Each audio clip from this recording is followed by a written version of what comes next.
This is Q13 News at 9. Wildfires torch hundreds of thousands of acres across the state, leaving a heartbreaking trail of destruction. Ash is falling, everything's burning. I mean, it's hot, people screaming. The danger is far from over as more fires creep closer to neighborhoods. My husband's going to have to quit the mowing, and we're going to have to get out of here. The hot and dry conditions add to the challenge with no rain relief in sight. This is Q13 News at 9. Dozens of communities in the danger zone now as wildfires rage across our state. And while the smoke settles in some places, Mother Nature continues to spark mayhem that stretches beyond the brush. Thanks for joining us at 9. I'm David Rose. I'm Eliana Gomez. The fires themselves is only part of the danger. All that smoke is causing unhealthy air quality, and it's something the Commissioner of Public Lands says will be a problem for a while. So we are expecting to continue to have wind conditions and challenging smoke conditions, challenging conditions through midweek for sure. We are hoping then we'll get some from it. I think, unfortunately, when the fires have grown to this size and with challenges we are having containing with those winds, the smoke could hang around for a while. Not the news everybody wants to hear, but we have team coverage tonight following the destruction and devastation from fire crews or from fires across the state. Let's start with Q13's Jennifer Lee, live in Pierce County, where evacuations are underway near State Route 410, and she's seen a number of fires, even an explosion tonight. Jen? Yeah, it really has been just wild seeing these fires on the hillside. This is 78th Street East in Sumner, and we're looking up the hill where the fire has just been unforgivable. And we're just seeing helicopters that continue to come through to try and get this fire under control. Deputies closed this road down a few hours ago because that fire was hopping down the hill so quickly. And David, you mentioned that explosion. We were so startled just over an hour ago when it looked like some barn structure just exploded. Take a listen. Oh, wow. If you look over in that direction, an explosion of fire.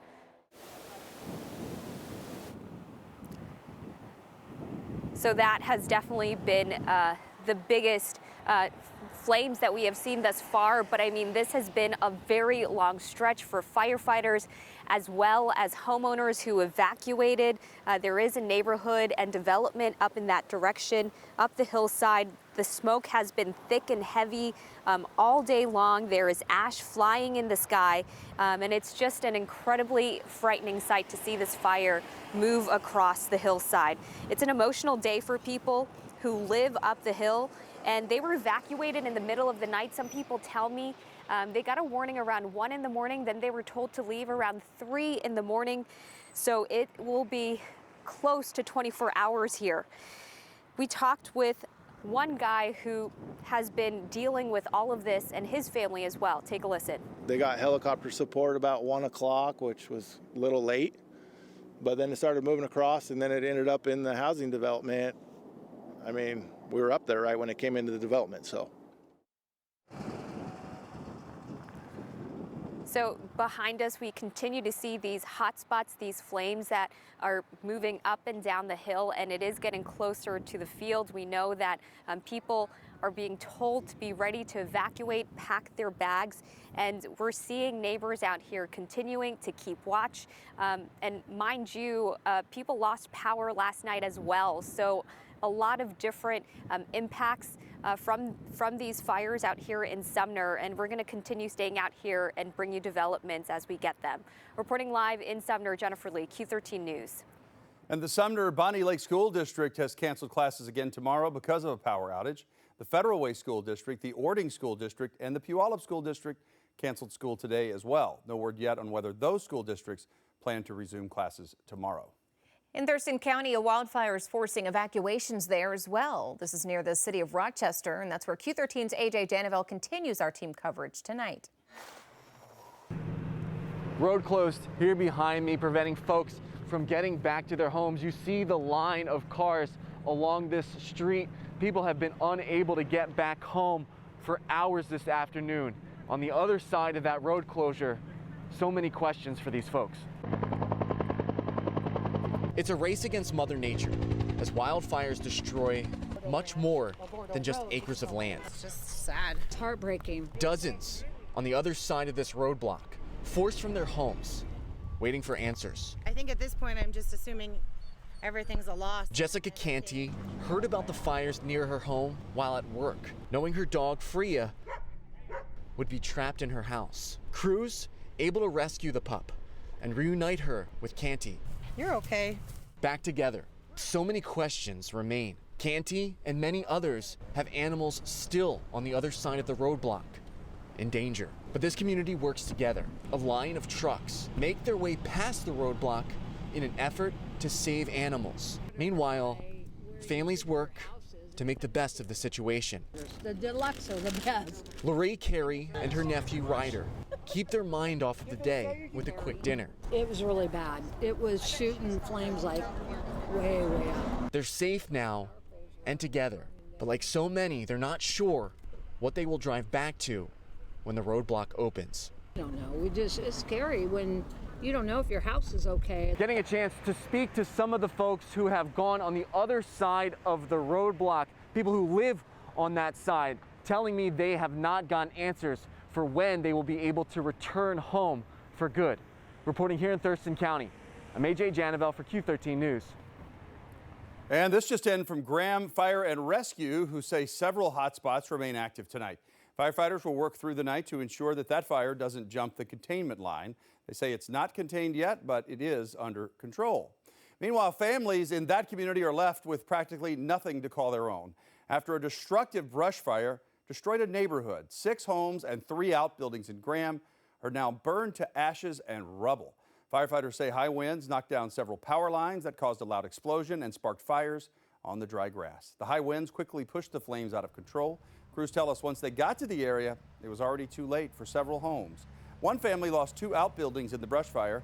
Their home was also grazed by the flames. They say had it not been for the swift action of the firefighters, they would have lost their home as well. And tonight they're reflecting on the short moments they had in order to get out alive. Ash is falling, everything's burning. I mean, it's hot, people screaming. I mean, like I said, honestly, it's hard to see, hard to breathe. Kind of tied down into between, here a fire, there a fire, there a fire, It's, at that point, you just kind of have to get your butt out of here, quickly as can. Firefighters say fortunately no injuries were reported and everyone has been accounted for. Families impacted are receiving assistance from the American Red Cross. They're staying at a hotel in town or with family and friends. Let's bring in Aaron Mayovsky now for more on the dry weather conditions with no rain in sight. Aaron? Yeah, and actually we're looking at models and there are some disagreements of rain coming our way and possibly not. That's going to be later next week, maybe Monday into Tuesday. We'll touch on that in just a bit. But here's a picture. Just kind of want to explain the smoke and haze here. You see the sunset going down. One thing the smoke and haze does is makes for some really interesting, almost pretty sunsets here. This is from Seattle, courtesy of Ed. This is Bainbridge Island, you can see. And then the outline here are some of the Olympics, which we could not see at all throughout much of today. This is the reason why. This is how we started our day at the Ship Canal Bridge, looking back towards the U District, the waterfront, and back towards the U District again. You saw some lift in the haze and smoke, but we're still dealing with it right now at 71 degrees in and around the downtown area.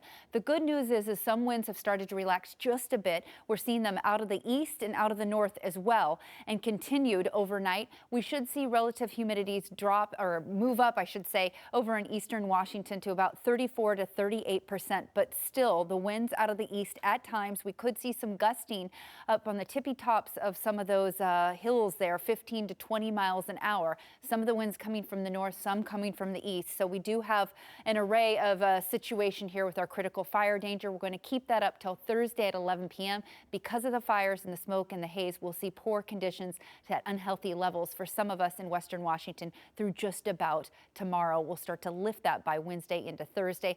Record heat is approaching. We'll break it all down even more coming up in our next weather hit in just a few minutes. Well, state officials say the amount of acreage that's burned in Washington is unlike anything we've seen for more than a decade. And we're not out of the woods just yet. Fire crews responded to more than 50 fires just yesterday alone. Q13's Brian Flores in our newsroom tonight with the state's response to these wildfires. Yeah, Aliana, Governor Inslee says this is a crisis and something unprecedented. He says just yesterday alone, 330,000 acres burned here in Washington. That's more acres, he says, than any of the past 12 fire seasons in our state. Now, the response from the state is massive. More than 1,500 firefighters are on the ground. Also, the National Guard is helping on the front lines as well.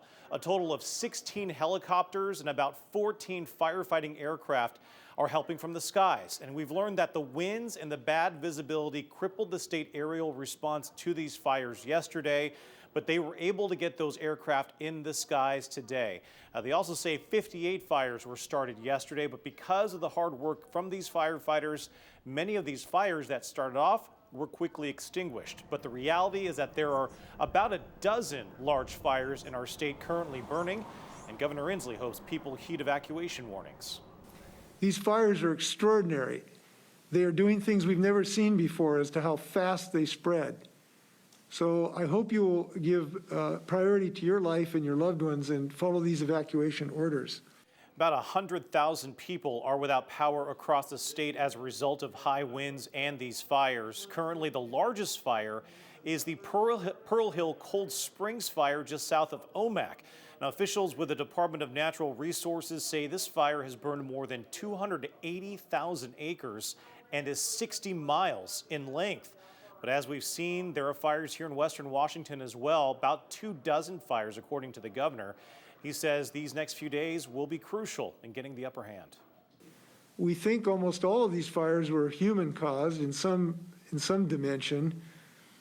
If you can avoid being outside for anything that would even cause a spark, I hope people can avoid those conditions. It's not just fires, it's literally sparks that can cause these fires when these conditions are this dry. Now, Commissioner of Public Lands Hillary Franz followed up with that, saying that there is just not enough evidence to figure out an exact cause. The goal, she says, is just getting these fires under control.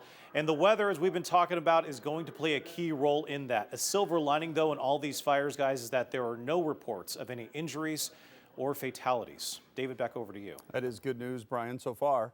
Also, a major announcement that will change people's outdoor plans for the next couple of weeks. Washington State Park says that wood and charcoal fires are now banned through September 15th. And the State Department of Natural Resources says given the unusual fire danger across Washington State, all fires are now prohibited on the 12 million acres of land under DNR's fire protection, effective immediately. The decision comes just hours after the department banned recreation on DNR land east of the Cascades, a major change that will be in effect at least through Friday.